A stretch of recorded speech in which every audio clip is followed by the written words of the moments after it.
The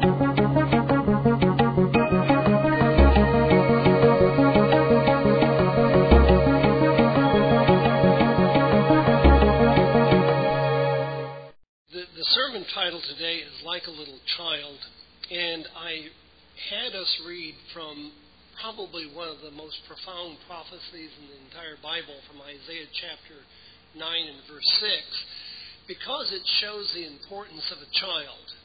And so I'd like to reread that, because we're going to talk about being like a child, because it is one of the things that Jesus emphasized to his disciples in terms of how that we enter in or receive the kingdom of God. So Isaiah in his prophecy says to us in Isaiah 9:6, "For unto us a child is born, to us a son is given, and the government will be upon his shoulders." So we go from child to a son to one who has the government upon his shoulders. And he's going to be called, and this is a beautiful thing about, you think about someone who has government upon his shoulders, he's going to be called a Wonderful Counselor, a Mighty God, an Everlasting Father, a Prince of Peace, and at the increase of the government and peace there will be no end. So we see, and that God's zeal will perform this. Now, with this thought in mind, that God should begin our relationship and our salvation with a child who becomes a son, and the increase of his government who's going to rule over us, is, again, akin to what we want to talk about today out of the book of Mark, where Jesus is encountered by people who want their children blessed, and they want Jesus to bless their children. So let's read this, because in all of this, there's a lot of understanding for us to appreciate in what God is doing in our lives. So he says here, this is Mark chapter 10 now, verses 13 through 16. People were bringing little children to Jesus to have him touch them. But the disciples rebuked him. And when Jesus saw this, he was indignant. And he said to them, "Let the little children come to me, and do not hinder them. For the kingdom of God belongs to such as these. I tell you the truth. Anyone who will not receive the kingdom of God like a little child will never enter it." And he took the children in his arms. He put his hands on them, and he blessed them. So this is so important that it's recorded in the Gospels about what Jesus did with these children and the lessons here. There are lessons for all of us as adults and disciples about Jesus, about kingdom, and about what our attitude toward all of these things should be. There are lessons for parents in blessing of children, and all of us as parents want our children to be blessed and have blessings, and we want them to have good blessings, things that build a relationship with God, things that the kids just of themselves may not want. It's kind of like yesterday when I was in the store, the mother had this child, and all down the aisle I heard them say, "It's candy. Today is Friday. We're going to have candy, and we're going to eat candy, and we have candy for the whole weekend." And I'm thinking, lady, this is not a good thing. I mean, you as an adult are very excited, and the child is thinking they're getting something good, but I'm thinking, this may not be a blessing for this child. And in fact, I'm thinking it is not, and I'm doing my little judgment in that regard. But anyway, I'm thinking, wow.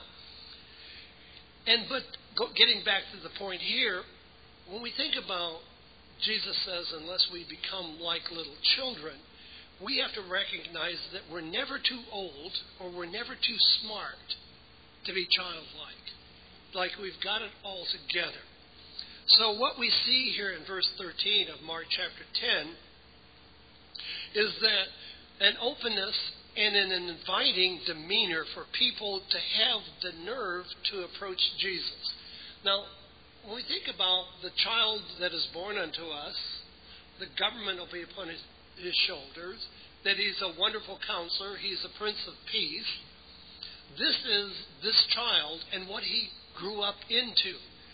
And when we think about it, then we also, if we have any responsibility, if we have any place or any pleasure in the kingdom of God, then we too ought to be that kind of individual. I think that, and we have a greater grasp of that, I believe, as we have moved from Old Covenant, which is legalistic, into the New Covenant about the grace of God and how God's grace has worked within our lives. But also that application of both the Old Testament or the Old Covenant as seen by Jesus and how he administered that in his days on the earth, and as we see Jesus himself as an individual. Because if we aren't careful, we tend to think about the responsibilities that God might give to us and how that we might do it. And if we're legalistic, we might kind of gravitate toward, and God shall rule with a rod of iron, and we cannot wait to get our designer rod of iron with our own pistol grip on it, we engraved with our name so that we can beat people into shape. And that people will see us as having authority and great authority that we have. And brethren, there is a whole world of difference between having authority and being an authoritarian. This is not what we see in Jesus and being childlike. Now, Jesus has great authority, but the way in which he handled it is a lesson for us all to learn. And that's why I say that the fact that people, because they knew Jesus as a very important person, whether they understood him as being Messiah, I don't know. I do know that from what we read in the Bible, people knew that he had performed miracles, that people were gravitating, they loved his message, and they wanted his blessings. And of course, that is not out of context within a person who lived in Israel or Judea at the time, because you go back to Genesis 48 when the blessing of Israel was blessing Joseph's children, and he blessed them and he asked blessings upon them. We have done that for years as a church. We've had blessing of little children, and it certainly is demonstrative of what God does in our life as well. So we see this openness, and that little children are invited into his presence. Now, it's amazing how adults also are attracted by little children. All of us who have grandchildren, and I say grandchildren because we're probably more attracted to our grandchildren at times than we are to our own children, because in that moment in time, we aren't. I think grandparents are a little more childlike when it comes to their grandchildren. We're a little more parent and authoritative when we're dealing with our own. And we look back and say, oh, if I had this to do over, I'd do it that way. And grandkids have a way of melting our hearts. Our kids grow into be teenagers, and that in and of itself is not a bad thing, but it does bring up some thoughts and sometimes a little scary. So, now what is interesting, though, here is Jesus who's teaching his disciples.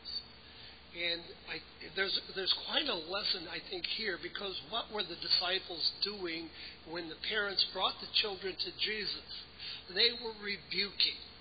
Now, you cannot rebuke somebody unless you think you got power and you know what you're doing. And in this case, I think it's not only a case of power, but, we're also protecting him, keeping him from having to be concerned about other people. And unfortunately, that is not childlike. Unfortunately, that happens in life. It happens in society. It especially happens in hierarchy. It happens in government. That the higher you go up, the more people you got around to protect, and you don't have time, maybe unless you're trying to get a vote, at which time you kiss little children and you do those kind of things. But I must say there is something generally lacking, or you feel like there's lacking, as opposed to what Jesus was doing. So I'm going to suggest here that the disciples were taking on an authority and becoming a little bit authoritarian in all of this. And so Jesus rebukes them for doing that. He gets pretty upset. The word they use here is indignant. And he says to them, "Let the little children come to me and do not hinder them." Feeling the blues today, or tired of life already? Do you have questions about life or need spiritual advice? The Worldwide Church of God is located in Fairfield, Santa Rosa, and Modesto, California. We welcome everyone to attend our worship services with us every week at the times listed on your screen.